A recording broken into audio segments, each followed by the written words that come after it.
So we're going to do, plug in our u n m is equal to g to the mth power e to the I n h. Okay? So again, you start plugging this in, you get g of m plus 1 e to the I c n h is equal to g of m minus 1 e to the I c n h plus 2 lambda. And then what you got left over here is g of m e to the I c of n plus 1h minus 2 e to the I c of n h plus g. Oh, and this has a g of m with it. And then g of m e to the I c of n minus 1h. All right? So just like before, g of m is everywhere. Kill them off. Okay? Divide through by g of m. You're going to left with 1g here. And then also multiply by e to the minus I c of nh. Kills that one. Kills that one. All these g of m's go away. What's left over is now, oh, by the way, we killed that one because we multiplied by e to the negative I c of nh. So there's a minus 2 over here. Here you get e to the I c of n plus 1 minus c of n h plus e to the minus I, oh, sorry, e to the I c of n minus 1 minus c of n h.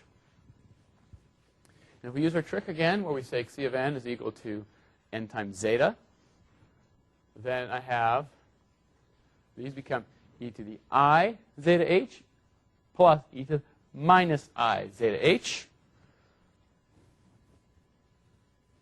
Okay, there we go. Got the right rotation.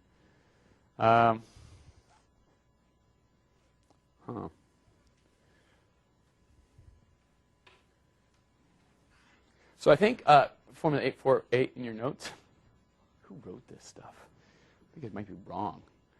Because I think that's going to be a cosine. Is everybody going to agree with me on that? This is going to be to the e to the I zeta h plus e to the minus I zeta h. And that is cosine. If you had a minus there, it's a sine, right?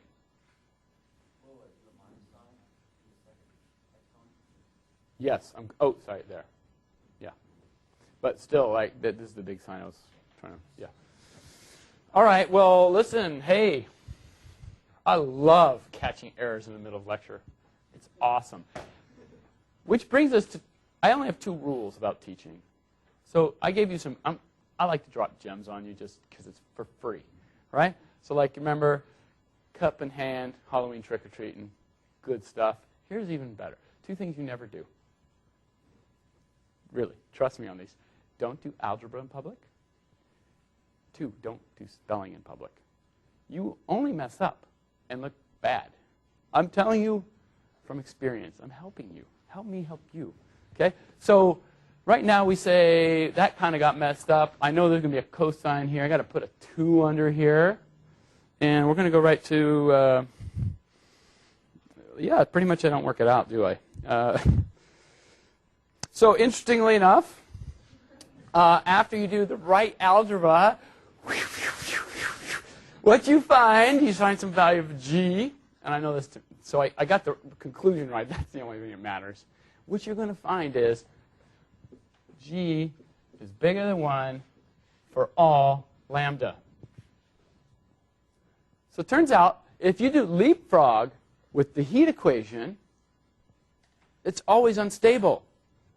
So in other words, the one thing I want to point out with this is you have leapfrog, which worked great with the wave equation. Leapfrog sucks with heat equation, right? So schemes change a lot that work on different equations. So in fact, leapfrog is sort of the basis of what's called FTDT. Have anybody heard that? If you do computational electromagnetics, FTDT is what they always use, finite difference time domain. And they just use leapfrog everywhere. Why? Because it's wave behavior. And for wave behavior, leapfrog's awesome. For other things, leapfrog is not awesome. Okay?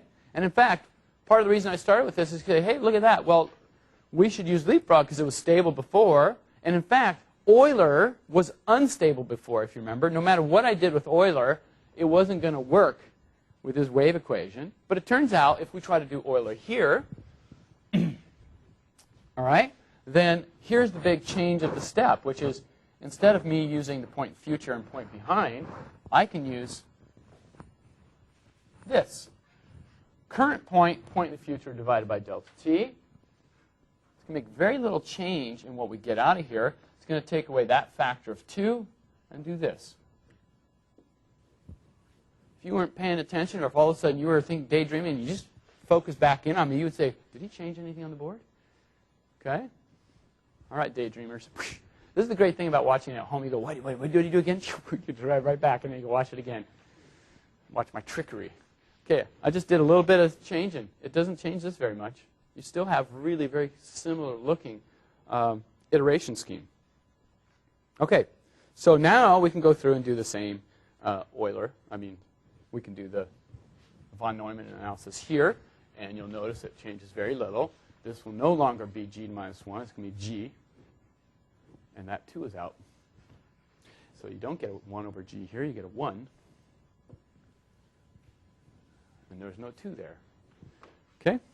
And what you find, again, I think I have an error there, but let's just write this thing down because I know this result is right.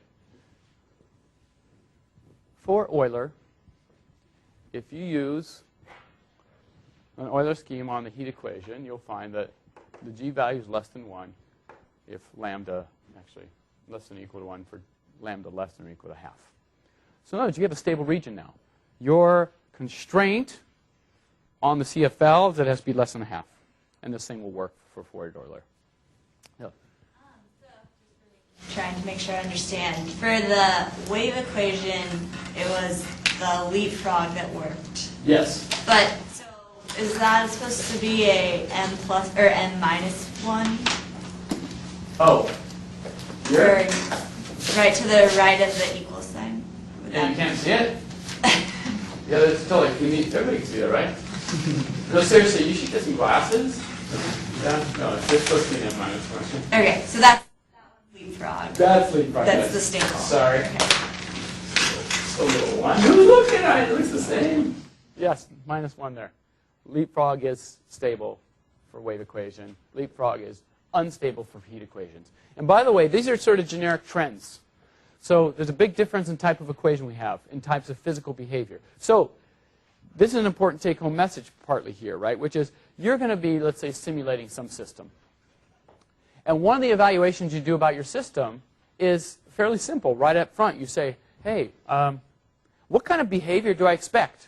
If you're working in the atmosphere and you're looking at dynamics of the atmosphere, it's dominated by advection or fluid transport that's basically being shoveled around. It's wave propagation, nonlinear wave propagation even. And so in that case, you have to start thinking right away about, oh, I have waves. That's the thing I'm trying to quantify. So you might want to pick a scheme that sort of has nice stability properties for waves.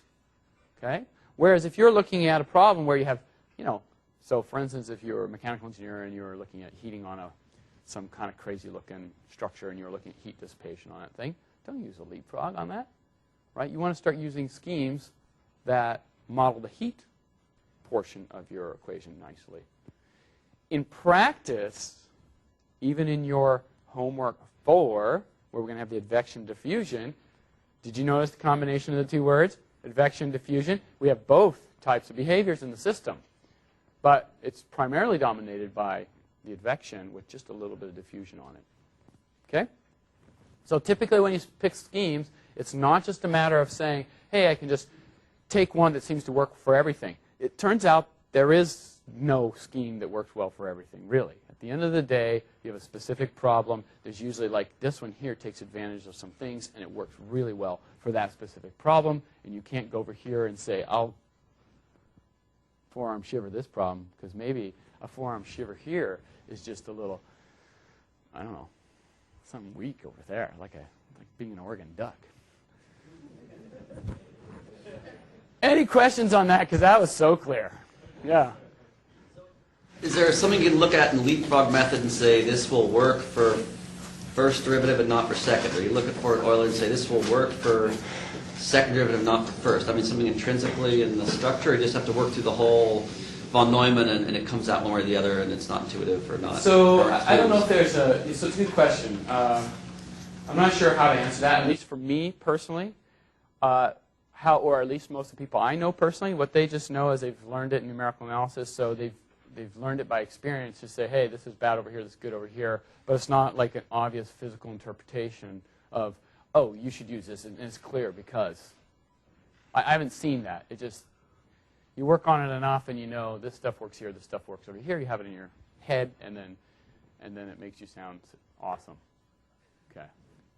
All right, good with that? So scheme selection, big deal. CFL, big deal.